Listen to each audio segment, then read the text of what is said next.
When and where were you?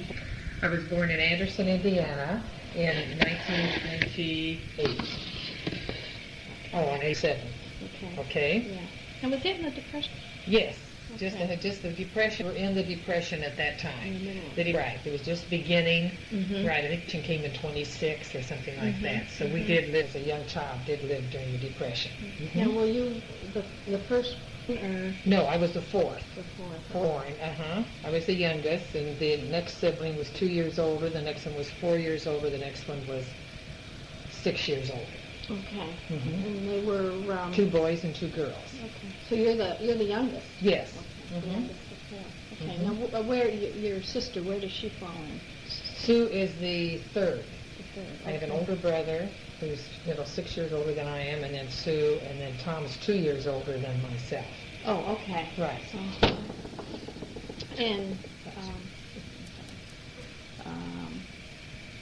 what kind of work did your dad do, or did he have a job during the Depression? Yes, he did. He did have a job during the Depression. He was a salesman. He also had a small furniture store, and he worked for a box factory. He always had a job, but it was very hard times. I can remember we did without a lot. Yeah. We didn't have a lot. Mm-hmm. We didn't own a house. We rented, and but I never felt that we, were poverty-stricken, but I realized that times were hard. Mm-hmm. And I know we had a hard time meeting bills, things like that. Mm-hmm. Was that kind of true, I mean, with everybody in your neighborhood Yes, or whatever? yes. So everybody was experiencing Everyone was the same, right. Everyone was facing the same thing, Yeah. right. We had a lawyer that lived next door to us, and we had a doctor that was on the other side, but even they seemed to be having a hard time, Yeah. Mm-hmm.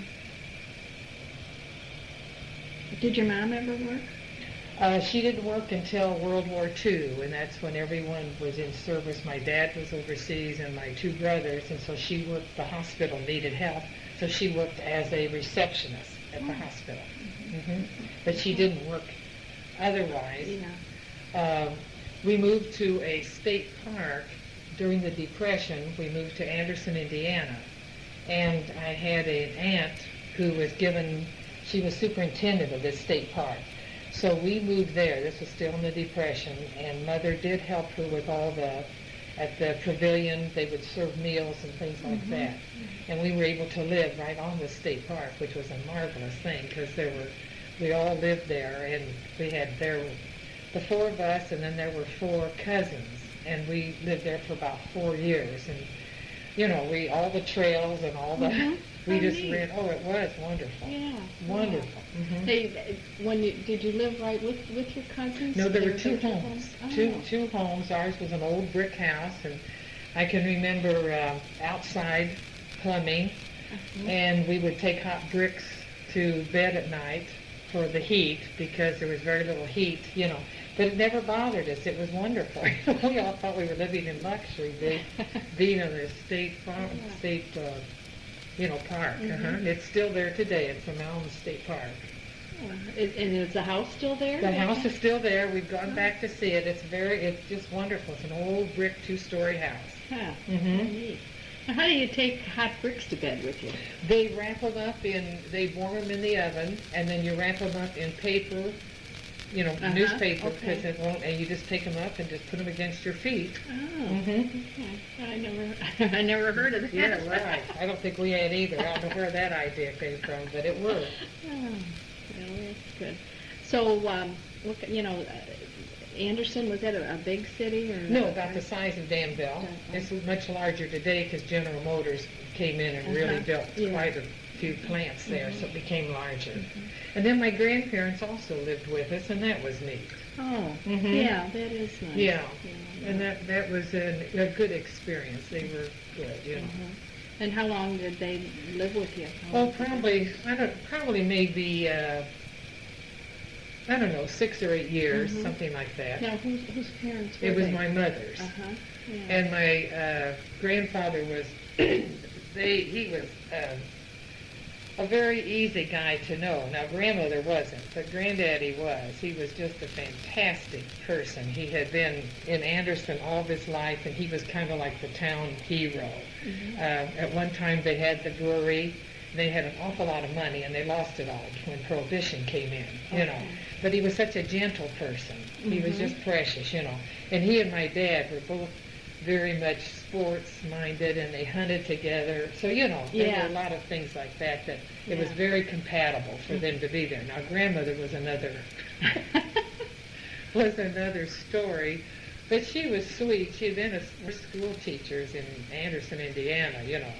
And she was sweet, but she was very difficult, you know. She was always yapping at us kids, and we'd yap. It wasn't very nice. We yapped back at her, and we shouldn't have, you know. But she wouldn't, she should have told us to shut up, but she didn't. She was too nice. Yeah, you know? right. So anyway, they were darling, and I think it was a great experience having them with us, yeah.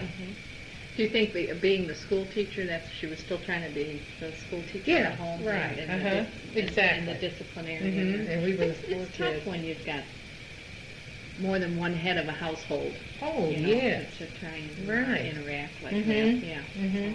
But she and Mother got along good. She was all right. She wouldn't let anyone call her mother. It had to be Mo. Well, Because she said, it is ridiculous. She said that the mother is what was in the, you know, the pickle jars in the stores, and that white foam, that was called Mother. And for some reason, Mo decided, you're not going to call me Mother, because that's what that is down in the pickle jars. Isn't that ridiculous? yeah. So we never called her grandmother, and Mother never called her mother. It was Mo. Yeah. You wonder what goes, how people think. Yes, I know it. So I'm gonna. Okay. The schools you went to then, what, you know, grade school or Went to Catholic schools, grade school in Anderson, Indiana. My first, up until I was a sophomore in high school. I would say it was a good experience. We had some tough nuns, and I had a couple nuns that I still probably wish I hadn't had, because she was a real slapper. No matter what you said, she slapped you all the time, and I can still remember that. I can remember I never could pronounce denominator, and what's the other word? Numerator, and I couldn't pronounce it, and she'd stand me up there by her, and she'd say, now say denominator, and and she'd slap me on that side. So she said, that part was not good. That was just one nun in the 4th grade. It's a wonder she didn't ruin me, you know. Yeah. But then by the time I got to be when I was a freshman in high school, then I went to a girls' boarding school up at South Bend. That was a good experience, except it was all little rich girls and me. And I kind of felt that, but somehow I managed to get over that feeling. Yeah. But everyone had so much. These little girls where the parents were traveling to Europe, and that's why they were sent to boarding schools. So. And I was sent there because my dad was overseas. And this one man who had been vice president of General Motors, his daughter, who had been a lifelong friend of mine, had been there ever since she was in the 7th grade. So he asked my dad, when he heard he was going overseas, if he could send me up there with her. So he sent me my last 4 years into St. Mary's Academy. Okay. And it was a good experience. I wouldn't tell everyone. It was during the war, and, everyone was overseas, and, your parents were, you didn't know where my dad was. My brother was a paratrooper, and he was German, we knew that, and my dad was over in Africa when they were going across. So it was probably good. That part was a good experience, and we had a lot of good support. The girls, we kind of were all clustered together. Mm-hmm. The nuns were good. Mm-hmm. And I wouldn't say everyone should be sent away to boarding school. But it was fine, With the times, I mean, that's right. Yeah, just, that all Mm-hmm. makes a big it all difference. just took in together, yeah. Well, that was. Mm-hmm.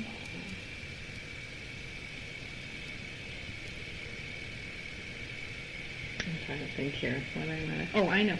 When did you decide to be a nurse? Did you? When I graduated from, had a valedictorian, and so I could have gone to college. Okay. And gone through their school of nursing. But I think I wanted to go home. Mm-hmm. I would have been at South Bend again for another 4 years. Mm-hmm. And they had a real good, my sister had gone through the school of nursing in Anderson, but I chose the one in Indianapolis. Oh. So it wasn't a scholarship, but it wasn't a university either, you know, so I was able to afford it. Yeah.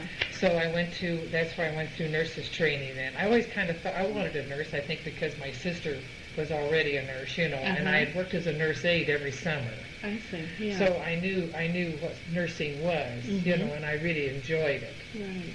So that's what I did. Went to St. Vincent's School of Nursing and went through a 3-year, it was called a diploma nurse now, right. And it was a very good school.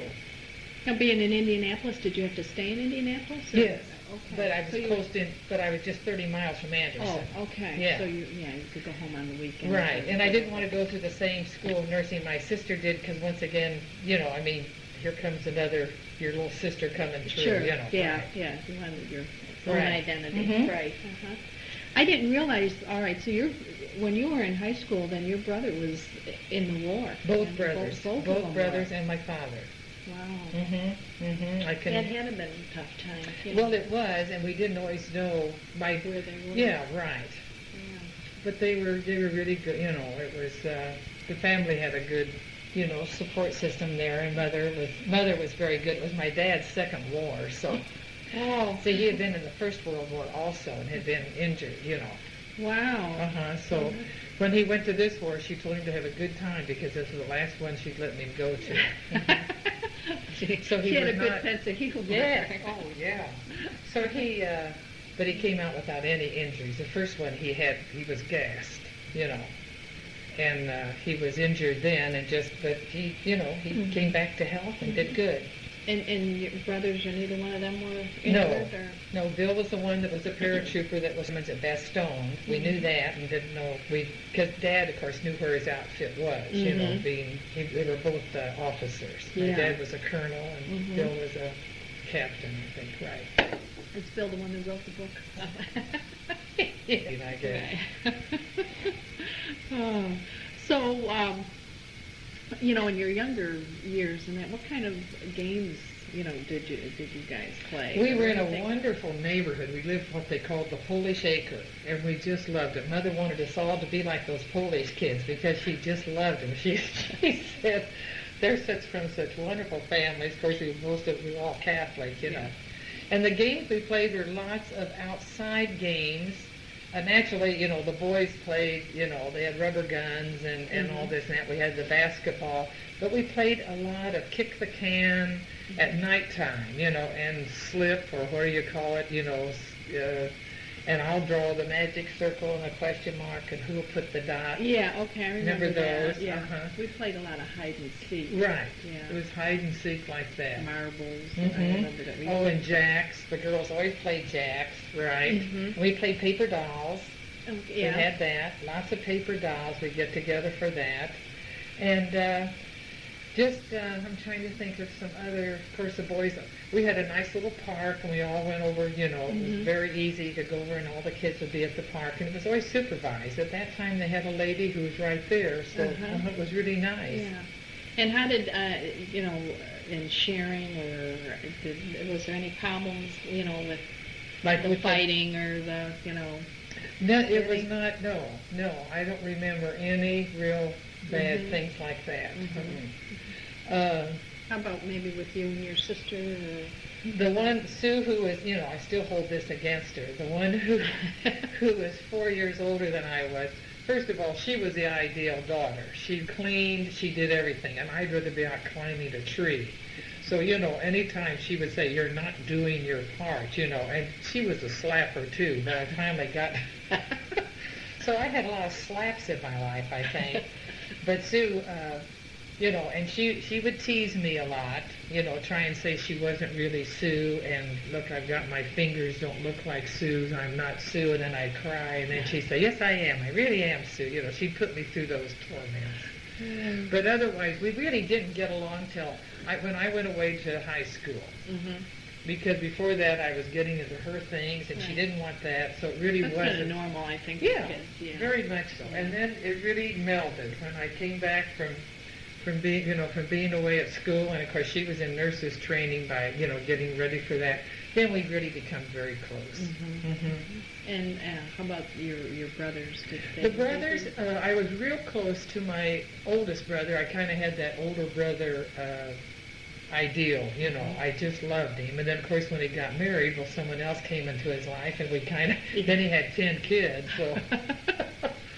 So we did, and Tom was kind of, he's just the one next to me, and I think Tom thought I was a snob when I came back from girls' school, you know, and he kind of let me know that. He thought, you know, you think you're better, you know, right this.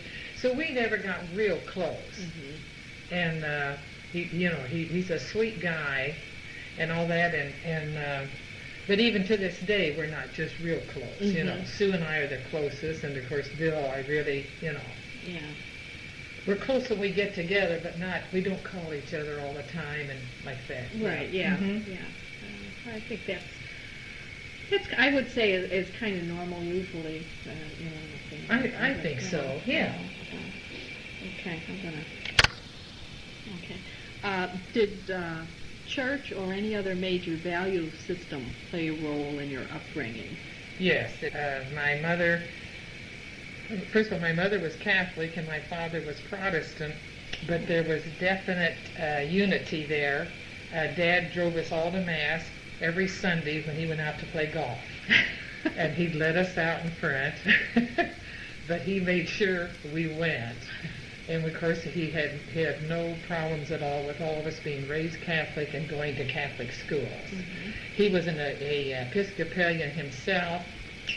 And I think the greatest memory I have one time was walking past, because he was a big guy and a military man and all that, and walking past their bedroom one night, and I saw him on his knees saying his prayers. And, you know, I think he'll never know what an impression that made on me, right. You know. But anyway, and then going on through, I think the church, I think my faith played a big part, a very big part, and I think it was from having that part of, we were grown up with that, you know, our prayers. We had a good church in Anderson. We knew the priests. Dad played golf with all the priests and everything, so it was not unusual for us to have priests at the house, you know. And that was fine. So you got to know them on a different very level. Much so. Very much so. Right. And Mother was a great inspiration to us. She had a beautiful faith, you know, and when times were hard, you know, it was not difficult for her to say, we pray about it and all that. So it, you know. So it was very open. Very open. Right. Okay. And you talked a little bit about the teachers that, you know, you mentioned that one teacher that you disliked. Is there any teachers that stand out that maybe that you did like? Oh, I think so. I would say, I would say 50% of the teachers were very good, you know. I can't think of just off the hand. The rest, you know, they probably weren't the very best, but they had, they were very kind. I think, I always said, when I went to St. Mary's Academy, which was so expensive, I had the worst teachers. You know, I would have learned a lot more back in Anderson, you know. But these were, I mean, it wasn't they were bad, they just weren't the good, inspiring teachers. Right. Yeah. So that's about all I can say about that. Did you have any traumatic injuries or losses in your childhood? When I was about 6 years old, I scalded my leg very badly. In fact, I was just about in the second grade. And this is when we lived out at the park, and there was no inside plumbing, and I had taken hot water off the stove to bathe in, you know. And I scalded my leg. I was probably out for about almost 2 months. And it was traumatic because the doctors would put this jelly on to form a scab, and then every day they'd pull the scab off, and it was terrible. Oh, geez, So that was traumatic, but I recovered, you know. But I'll never forget that. That was terrible. I had to go to that clinic every day, and they'd take tweezers and pull the scab off. Burn. Was this during school? Did you miss school? I was in the second grade. I missed almost 2 months. I remember I stayed with my grandmother, the other side of my grandmother, and Aunt Ollie, who was just a darling woman. And I stayed in town with them because we were out at the park, and this was so much easier. Daddy would just come and get me and take me to the clinic every day. Mm-hmm. And I remember screaming from the minute I'd get off that elevator, I'd start in that yeah. But that's the only traumatic thing I've had. Well, and being, away from your mother at that time would have been 6 years old, would have been. But they were darling. They were both just so sweet. And they were playing Parcheesi every night and car. They just did everything, Yeah. And then I started walking again because I couldn't walk for a while. And then I was able to start walking and then got back in school. Yeah. Did you have any pets or? We always had dogs. We always had dogs and cats. And who was in charge of taking care of them? Well, these were bird dogs. These were bird. My dad had like 15 bird dogs, but we all helped, And I remember one time Mother said, either the dogs go or I go, honey. And he said, he'd gathered us kids around and he said, we're sure going to miss you. So she said, I never said it again. Because she said, I think he meant it. So we always had bird dogs, but we also had all kinds of pets. I mean, we always had another dog that was a house dog. Yeah. Well, it also sounds like both your mom and dad both had senses of humor. I mean, they were... They had to survive. Right. Oh, dear. And did you have any valued possessions? I mean, any little thing that you really valued? Not that it had to be of value, but something I really thought was special. Yeah. I don't think so. Yeah. Nothing that you took to St. Mary's with you from home. No. That you wanted to just, Yeah. No. Very, I didn't have anything special like that. Not even a little doll or a fuzzy animal or something. No. By that time, I was probably through with that. Were you ever, shy, or were you always outgoing? I mean, I consider you a very outgoing personality. I mean, were you always that way, or did? Oh, I think there are times that I was shy, but I think a majority of times I wasn't. Yeah, I can't remember of any time. Mother used to, like if I was at a party or something, even in Anderson, because since I went to St. Mary's, we were separated from the public school kids, So there were times we were in groups where I didn't know any, the others were all from Anderson High. And I think I was kind of shy then, but it's just until I got to know someone, Yeah. But normally I would say I was outgoing. Yeah, I mean, you have a wonderful way of being able to draw people, into conversations and, I mean, did that just kind of come naturally, or? I think it did. Yeah, I think it did. Even when I was working as a nurse aide and things like that. Yeah, because you're working with people I'd never seen before and the parents. I think it came pretty natural. Okay. I mean, because it's a wonderful gift that you do have, that you just put people right at ease and that you feel really comfortable. That's not my gift. I know that. Let's see. Did you have any problems with authority in school or the community? No. No, I never ran into that. I was probably the goody good girl. I mean, I do whatever they said. I wasn't going to buck them. Do you feel that your parents, or brothers or sisters or anybody, influenced you in ways that maybe you didn't want to do something, or you were made to do things, or?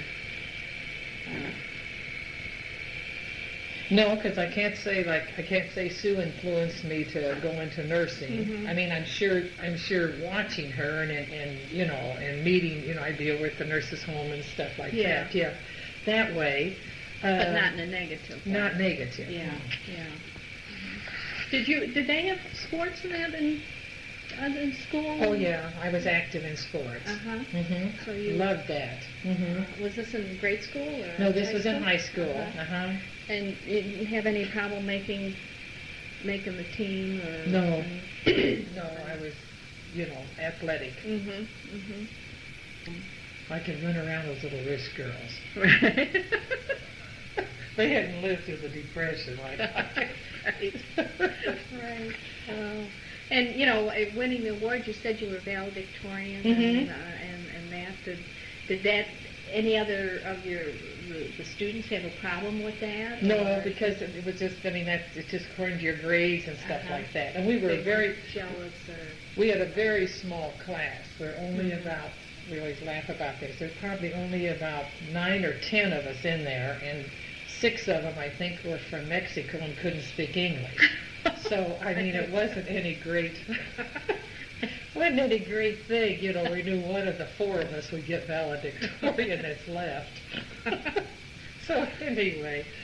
but But, it was still an Uh-huh. So, one of us had to get it. Mhm. No, I don't think there was any You never felt never, anything no, like uh-uh. yeah.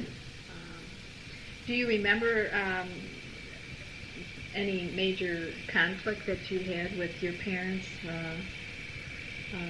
and what it would have been over, or if you I just remember, and there's something, and I'm really kind of embarrassed about it. I can remember my dad was home, and there were some kids out. I had been dating this boy, and we were out at the, they lived on a farm, like, and I was sitting on like a little love seat with this boy. You know what I mean? Oh. Wasn't it? He just had his arm around me at all. But that just burned my dad. And I know he said to Mother, he said, I didn't think Mary Kay was like that.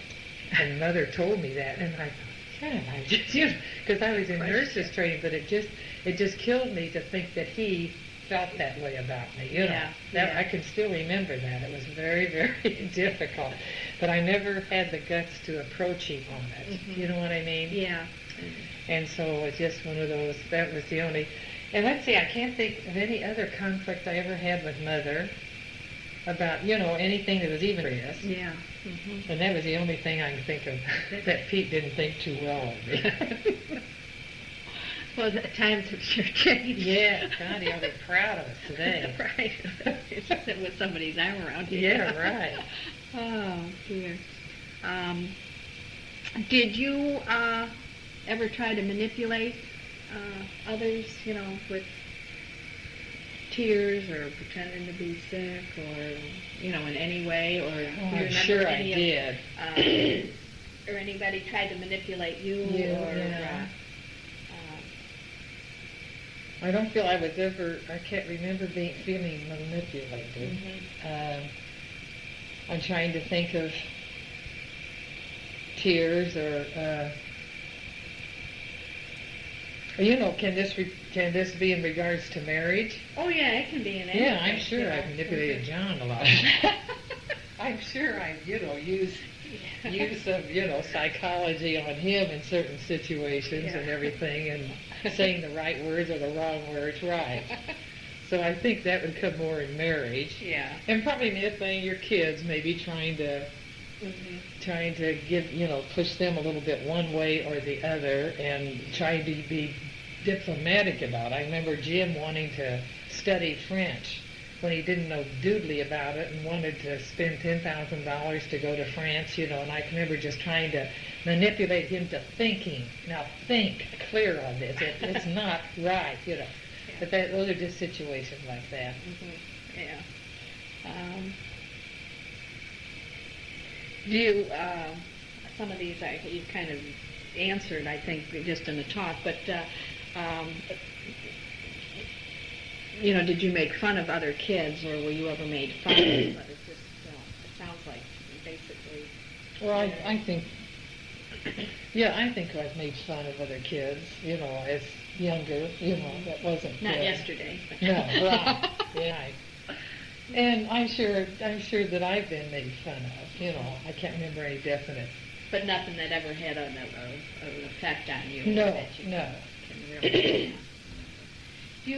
can you remember any, slang terms or that were popular, when you were younger, or did you have, private languages? I know when I went to they call it like your pig Latin or whatever. Oh, that, yeah. Didn't have that. Or slang words that There used to be one, and I can't even remember now because we said it a lot, and I can't even remember what it was, and whether it was Holy Cow or I can't even think what it was. There was one that came home from school, and mother said, "Well, I haven't heard that, or something." Yeah. But I can't think what it is now. Yeah.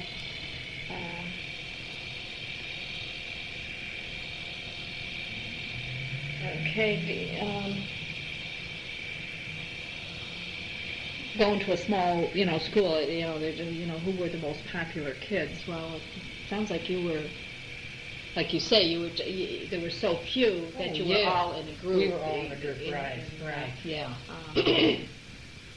Did you ever lock anybody out of that group? Or? No, because I'll tell you what, got involved in Catholic Action, and this was a very secretive thing, and a priest would come over from Notre Dame, and even the principal didn't know, and there were about 5 of us that they took, and our whole idea was to see if there's any problems in school, especially with people who are left out of groups, and the Mexican girls were, and we would decide, now, let's get this little Mexican girl to be president of student council, and we would work towards that. Oh. We would spread the word, or if someone was left, we'd say, let's be sure that when she's down in the rec hall, that we're over there with her, And so really, it was a wonderful thing. Yeah. He would come over, and it was called Judge, Action, and something.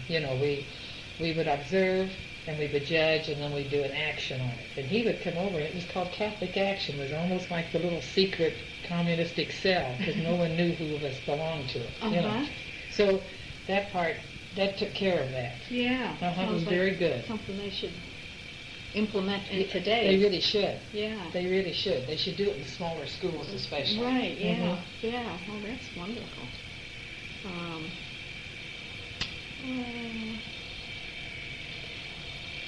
Do you remember ever, doing a con job on anybody, your parents, your kids? Not your kids, but, brothers or sisters con them out of something, or lie to them about something. Right. To try and, I guess that would probably be a little bit of a manipulation too. Right. In school. Probably, I'm sure we were. But nothing real serious. Yeah, that you can remember. How about reading? You're an avid reader today. So I am today, but I wasn't then. Okay. Going through school, I didn't read a lot. Okay. I think that's what was school and all that, yeah. So there weren't any special books or anything that you... No, I read the ones that were required, yeah, like that, and enjoyed them, I remember we used to always, remember when the Ladies' Home Journal came out, and, kind of risky stories you weren't supposed to read. Dragon what, something. I remember that. We couldn't wait till it came out and went on because it was sexy. Yeah, right. And we'd hurry up and get it. It was wonderful. We all read. Okay. So, now what kind of music, was popular? Of course, it was the big bands, and at that time, and we didn't have we didn't have CDs, we didn't have record players at school and all that, except they had them down in the rec room, and I was not a collector of music. Records. Right, and we had some records at home, but we were not big people on classical. I wish we had been, because I think that's really necessary, but we were not. We didn't play. We had the radio, you listened to a lot of radio at home. We all did at that time. Did you have a favorite song or something when you were teenagers? I can remember in high school, A Rose is a Rose, that one, A Rose, You Must Remember This. Oh, yeah. A Kiss is But a Kiss. Yeah, okay, that was one of the favorite ones. And Kiss Me Once and Kiss Me Twice. And those are, Sentimental Journey. Those were all of our times there. They had a lot of romantic type songs. Oh, yeah, wonderful. Really was. And missed the Saturday dance because the boys were overseas. Right. I was just going to say, I wonder if that's because of the war. Right. That there were more writings towards that. Right. Yeah. Were there any, heroes of your day that you you know, remember? Heroes, of course, a lot of them would be, you know, ones that we knew. As soon as the war, you know, World War II started, there was Colin Kelly. He was the first one that was shot down. This is just from the, you know. From the area? No, this is just the whole United States, right. Okay. From the area, Boy, I didn't know that. That's... about Colin Kelly? Yeah. He was the first pilot that was shot down, and everybody remembered Colin Kelly. Mm-hmm. But you're thinking of heroes from the area. No, not any place in your life. You know, okay. Yeah, and I can remember Doolittle. Doolittle, you know, he was the famous general that took the first batch of planes over Japan. Mm-hmm. And we used to read a lot of war stories. It was called Queens Die Proudly, and it was all these B-17s that were on the ground. And when the Japanese came over, they just destroyed all of them. The guys were trying to get them up in the air. We read a lot about Pearl Harbor. Yeah. Those are the books we read. So, okay, and your best friends, who are your best friends? Who is that one? Like in high school. Yeah. Yeah, it would be Mary Ann. Mm-hmm. Mary Ann was, but we were very close. We were all very close. There were girls all over, you know, that we were. How about nursing school? I had, of course, in nursing school, it was Peggy, who was now my sister-in-law. Oh. Okay. And then Mary Louise Van Winkle, and we were very close in nurses school, too. There was a group of us, probably, 10 or 12 that were very close. Yeah. Now, Peggy, did you introduce Peggy to your brother, or? Yes, and then Peggy's the one that went on to Hawaii. You know, the two of us went on to Hawaii together. Right. Okay. Is that right out of nursing school? Right out of nursing school. We went first to Miami and worked there for about 6 months. And then Peggy came. Peggy wasn't with me then, but then Peggy came, and we both went out to California and stayed there for about a year, and then went on to Hawaii for about 9 months, and then came back. And Peggy stayed. She came, my brother then came through Hawaii, and that's when they started dating, and they both came stateside, and then they got married. Oh, okay. Now, did he know Peggy? Yes. Before he met her in Hawaii? Or? No, yes, he met her in Indianapolis, where I was. Okay. He came up, Oh, well, So that was good. Now, did you,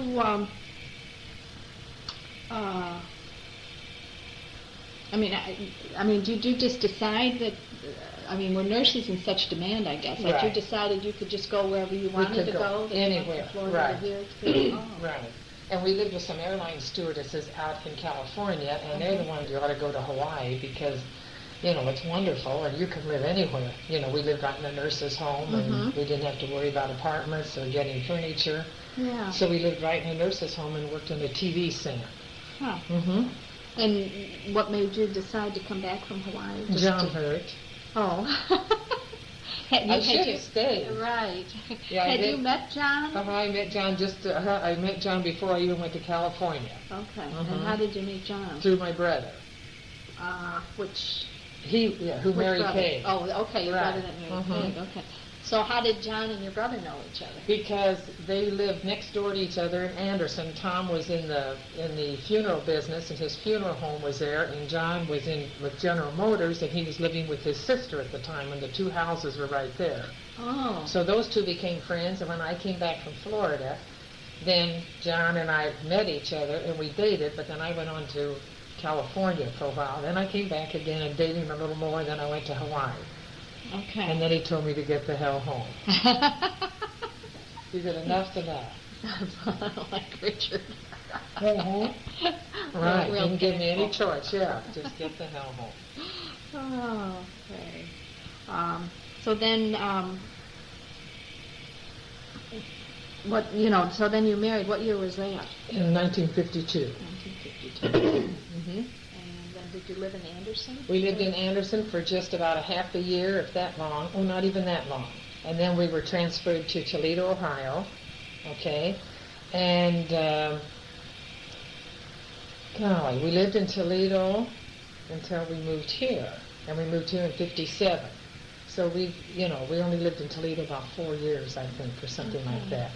So, with transfer. Okay. And who So how many kids did you have in Toledo? Toledo, we had 3. Tony? Tony, Tom, and Joe. And then we moved here, and then we had others. We had the others. Now, where did you have your first house?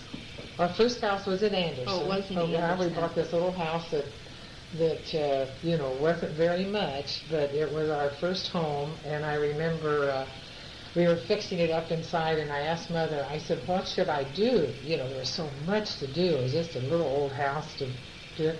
And she said, if I were you, I would get a good fire insurance, and then you leave town for the weekend.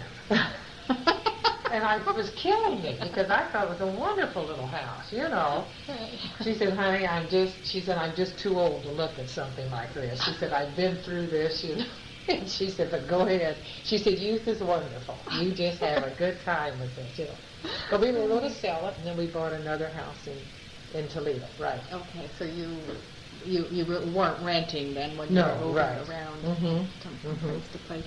And now, did you 4 years in Toledo? Do you have any close relationships in Toledo? We had John's sister lived there. Oh. And that's how John got the job. He was John's brother was in personnel with this plant, and he needed John was personnel manager, I guess, whatever it was. So the job was open, so Dick said, come on down, so we did. It was a wonderful opportunity to get into personnel work, because that's what he had been in. I see, yeah. So that was good. So we did have someone there. And so how did you get to Danville? The plant bought another plant here, and they needed a public relations man here, so John was given the job. So we came with that same company. It's called Detroit Harvester. Okay. Yeah. And so then how long was he with the company? Just only about 4 years, and they sold it, and it closed. And then John got with FMC, down at Newport, and then at that time, they were going to move us to either San Francisco or Ypsilanti, Michigan, and we were having more kids, and we really liked Danville. How many kids did you have at that time? By that time, we had 6. Because Steve, and so then we knew John Cook. We had barely met John Cook, but someone had said he has an opening in sales, and John had always been interested in sales. In college, when he took an aptitude test, it showed sales was his field. Yeah. And we knew John Cook, had a good reputation and all that. So he interviewed and he got the job, which was good because we were without a job almost, with 7th child coming, No job. Yeah, neighbors were nervous, but we weren't. I thought Bublik's would have a fit. So anyway, so that's how he got in with sales, right? Yeah.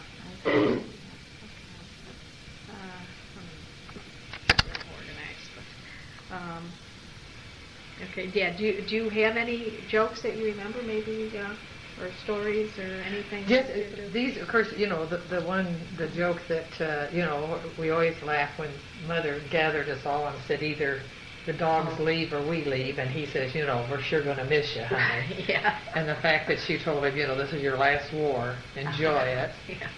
And let me think, I really can't, I can't think of anything, other little jokes I remember. I know as far as the family problem, we had my mother sing with you, my mother's brother was an alcoholic, and he lived with us for a while. And this was very upsetting to my dad, but Mother handled it because Charlie really didn't have any place to go at the time, and he ended up at the sheriff came and took him to the Veterans Hospital. But this was a problem, and we sensed it because we knew he really didn't want this, with the alcoholic. And Charlie was, alcoholics are wonderful people. They're just fun and jolly and all that, but they don't belong in a home, So that was about the only thing there. Yeah. Did your parents drink at all? Yes, they were sociable drinkers, but that's about all. They were very sociable. They always had parties. They were like that. Yeah. And Charlie, I can see that was during Prohibition and and all this, so that was kind of a sad thing. But we got through that. Do you remember, how you were punished at home? Were you grounded, or I was going to say no, can't watch TV, but you. Yeah, you didn't do that. No, but Didn't yeah, have I can't remember being grounded. I think our relationship was very similar to yours. Mother was the main one, but when Dad stepped in, boy, that was it. There was no question. No question about it. They were very much together on that, and I really don't remember.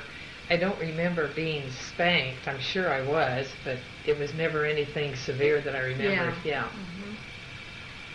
Did you have a lot of parties? Of course, being away at school, did you have dances and parties and going to an all? Well, it was an all-girls Oh boarding yeah, school, wasn't Notre it? Dame was across the street, and they were too young for the college kids. Mm-hmm. So we had we had a lot of that. But do you mean at home? Well, or at either school? at home No. or at school. Yeah, at school we always had. We had dances and proms and yes, right. We had what they called tea dances. Doesn't that sound wonderful? Yeah. Were they in the afternoon then? In the afternoon, it was a piano, maybe a record player, and the nuns sat right there in the middle and watched us dance. Oh, now where did the boys come from? The boys came from Notre Dame because they were too young for the college girls. This is when the V12, the boys were just 18 and 19 years old. And the college girls were 20 and 21 and 22, so the boys came to the academy. Oh, okay. And they were invited, they knew, so they'd come over and and we went to dances at Notre Dame. Okay. What do you mean the V12? That was the Navy. The Navy took the boys in young, and they were sending them to college. They were going to college at Notre Dame. Oh, okay. So they were just 17, 18, 19 years old. Okay. So there was a lot, yes, there was quite a social. There was a lot of social, which was good. Yeah. And we were allowed to go in town to South Bend. We'd go into, we had to wear hats and gloves. Can you imagine that? Yeah. I've always loved hats myself. Oh, you would have loved it. Yeah.